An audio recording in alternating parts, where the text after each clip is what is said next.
Dear students, आज हम एक नया चैप्टर स्टार्ट करने वाले हैं जिसका नाम है वीक इंटरेक्शंस, दुर्बल अन्योन्य क्रियाएं। और इस चैप्टर में हम दो प्रकार की वीक इंटरेक्शंस है वो स्टडी करेंगे, जिनमें पहली है हाइड्रोजन बॉन्डिंग और सेकंड है van der Waals forces. Generally हम केमिकल बॉन्ड्स की जब बात करते हैं, रासायनिक बंधनों की जब बात करते हैं, तो हम कई प्रकार के रासायनिक बंध हम पढ़ते हैं, जिनमें सहसंयोजक है, उपसहसंयोजक है, आयनिक है और धात्विक है। तो इस प्रकार के जो बॉन्ड्स अभी हमने जिनकी बात की, इनमें इनके जो फॉर्मेशन में इलेक्ट्रॉन्स हैं वो डायरेक्ट रोल प्ले करते हैं और इन्हें हम बोलते हैं ट्रू केमिकल बॉन्ड्स या वास्तविक रासायनिक बंध। लेकिन जब हम बात करते हैं कि जो वीक इंटरेक्शंस है, हाइड्रोजन बॉन्डिंग है, या हम कह दें कि जो वॉन डेर वाल्स फोर्स है, इनके फॉर्मेशन में कोई इलेक्ट्रॉन है वो डायरेक्ट पार्टिसिपेट नहीं करता, तो इनको हम वास्तविक रासायनिक बंधनों की श्रेणी में शामिल नहीं करते हैं। सबसे पहले हम बात करेंगे हाइड्रोजन बॉन्डिंग की। और हाइड्रोजन बॉन्डिंग के फॉर्मेशन के लिए जो कंडीशन है वो ये है कि जो हाइड्रोजन एटम है वो किसी अधिक विद्युत ऋणात्मक परमाणु के साथ में सहसंयोजक बंध से जुड़ा हो, और इस हाइड्रोजन का इसी मॉलिक्यूल के या किसी दूसरे मॉलिक्यूल के अधिक विद्युत ऋणात्मक परमाणु के बीच में जो अट्रैक्शन फोर्स होता है उसको हम हाइड्रोजन बॉन्ड के नाम से जानते हैं। यहाँ पर जो हाइड्रोजन बॉन्ड फॉर्मेशन होता है ये एक मॉलिक्यूल में भी हो सकता है, और अलग अलग प्रकार के जो मॉलिक्यूल्स होते हैं समान हो सकते हैं या डिफरेंट हो सकते हैं, उनके बीच में भी ये हाइड्रोजन बॉन्डिंग है वो पाया जाता है। और इसके बेसिस पे हम हाइड्रोजन बॉन्डिंग की जो टाइप्स है उनको हम क्लासिफाइड करते हैं दो कैटेगरी में, एक इंटरमॉलिक्यूलर और एक इंट्रामॉलिक्यूलर। इंटरमॉलिक्यूलर में अलग अलग जो मॉलिक्यूल्स होते हैं समान हो सकते हैं या डिफरेंट नेचर के हो सकते हैं केमिकली, तो उनके बीच में हाइड्रोजन बॉन्डिंग पाई जाती है। जबकि इंट्रामॉलिक्यूलर जो हाइड्रोजन बॉन्डिंग का टाइप है, इस प्रकार के मॉलिक्यूल्स एक ही मॉलिक्यूल जिसमें हाइड्रोजन बॉन्डिंग है वो पाई जाती है, और इसके कारण एक रिंग फॉर्मेशन होता है जिसको हम किलेशन के नाम से जानते हैं।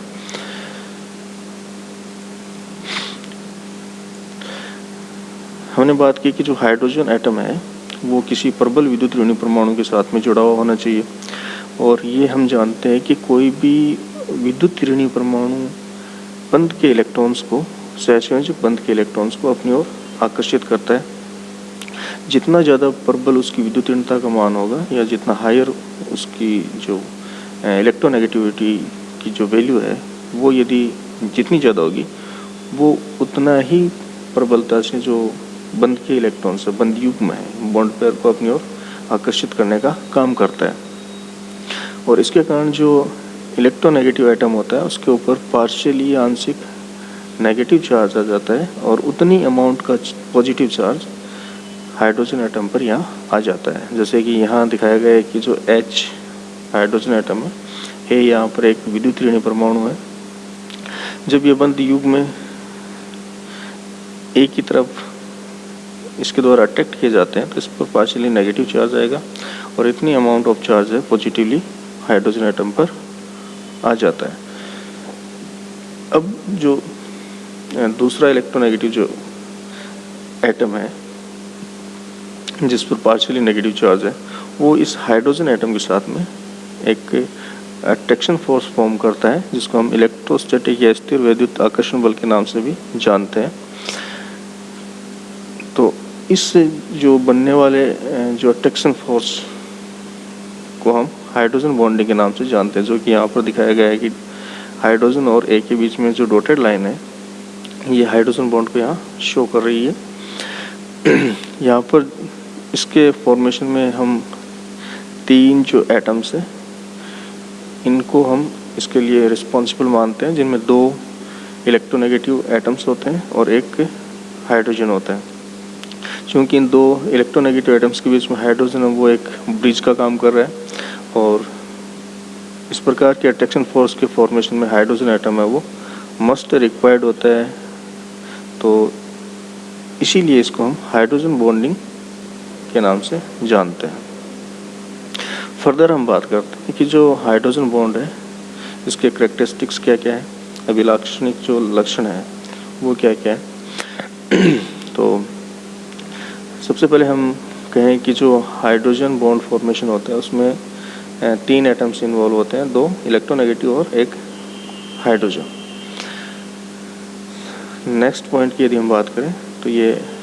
बॉन्ड एनर्जी से रिलेटेड है। जब हम हाइड्रोजन बॉन्ड की बॉन्ड एनर्जी को कंपेयर करें कोवैलेंट बॉन्ड की बॉन्ड एनर्जी से, तो हाइड्रोजन बॉन्ड की बॉन्ड एनर्जी का जो मान है वो लगभग 3 से लेकर 10 किलो कैलोरी पर मोल होता है, जबकि कोवैलेंट के लिए ये मान होता है 50 to 100 किलो कैलोरी। मतलब कोवैलेंट बॉन्ड की तुलना में हाइड्रोजन बॉन्ड है वो काफ़ी वीक होता है। लेकिन जब हम इस वीक बॉन्ड को, हाइड्रोजन बॉन्ड को वैन डर वाल्स फोर्स के साथ कंपेयर करते हैं तो वहाँ पाते हैं कि वैन डर वाल्स फोर्स है वो काफ़ी दुर्बल, हाइड्रोजन बॉन्ड से भी काफ़ी दुर्बल बंद होता है और इसका जो इसकी जो वैल्यू होती है वो होती है 1 किलो कैलोरी पर मोल। फर्दर हम बात करें बॉन्ड लेंथ की,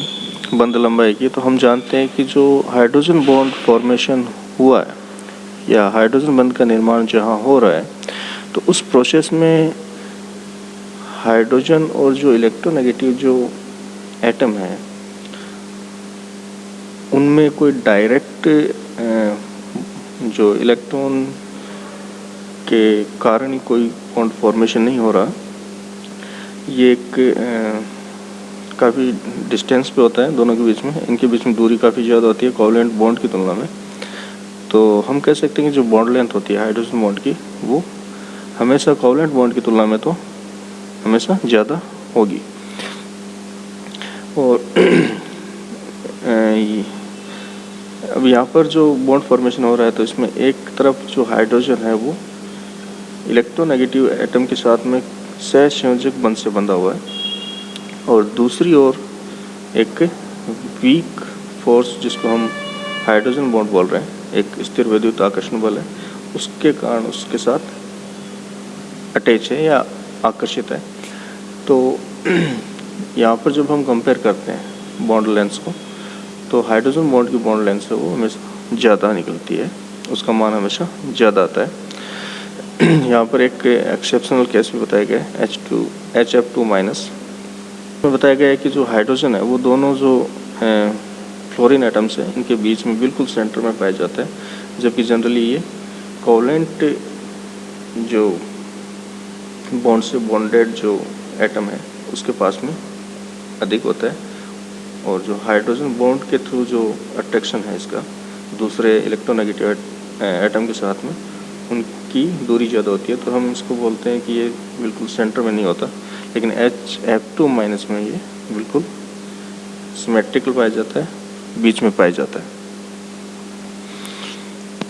नेक्स्ट हम बात करें कि जो सबसे पहले हमने कंडीशन की बात की थी कि हाइड्रोजन बॉन्ड फॉर्मेशन के लिए सूटेबल कंडीशन क्या होती है। तो उसमें हमने बात की थी कि जो हाइड्रोजन है वो किसी इस प्रकार के एलिमेंट के साथ कोवैलेंटली अटैच हो जिसकी इलेक्ट्रोनेगेटिविटी वैल्यू है वो काफ़ी ज़्यादा हो। तो यहाँ पर हम डायरेक्टली ये कह सकते हैं कि जितनी ज़्यादा इलेक्ट्रोनेगेटिव वैल्यू होगी किसी एटम के लिए उसके द्वारा हाइड्रोजन बॉन्ड फॉर्मेशन की जो टेंडेंसी है या प्रवृत्ति है वो उतनी ज़्यादा होगी और ये जो बॉन्ड बनेगा हाइड्रोजन बॉन्ड इसकी स्ट्रेंथ या इसकी जो मजबूती है वो भी ज़्यादा होती है। यहाँ पर हम फॉर एग्जांपल यदि हम बात करें तो जो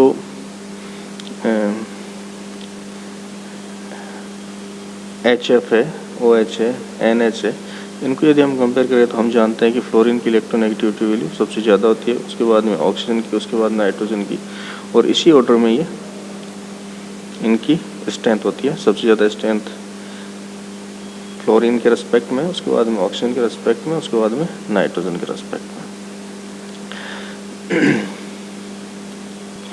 नेक्स्ट हम बात करते हैं कि जो हाइड्रोजन बॉन्ड है उसके टाइप्स कौन कौन से, उसको कौन कौन सी कैटेगरी में क्लासिफाइड किया गया है। तो यहाँ पर हाइड्रोजन बॉन्ड के दो टाइप्स हैं, एक इंटरमोलिकुलर हाइड्रोजन बॉन्डिंग है और एक है इंट्रामोलिकुलर हाइड्रोजन बॉन्डिंग। तो हम सबसे पहले बात करेंगे इंटरमोलिकुलर हाइड्रोजन बॉन्डिंग, जिसको हम हिंदी में बोलते हैं अंतराणुक हाइड्रोजन बॉन्ड। तो इस प्रकार की जो बॉन्डिंग है वो ये कहते हैं कि जो अलग अलग अणुओं के बीच में होती है, अलग अलग अणुओं के बीच में होती है। अब ये जो अलग अलग अणु हैं ये समान भी हो सकते हैं और अलग भिन्न भी हो सकते हैं, मतलब केमिकली